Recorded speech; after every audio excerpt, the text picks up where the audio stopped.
Osobne by som neinvestoval do investičných bytov. Investovať napríklad do toho Bitcoinu je lepšie.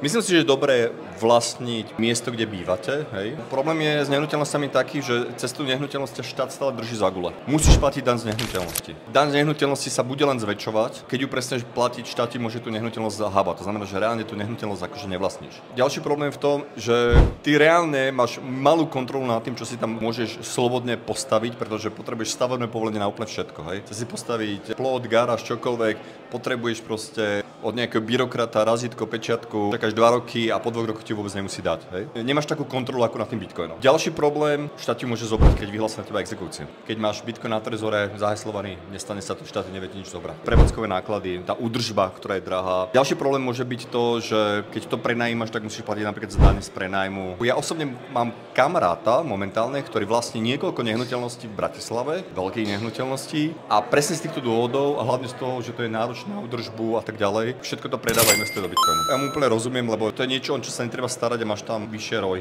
return of investment.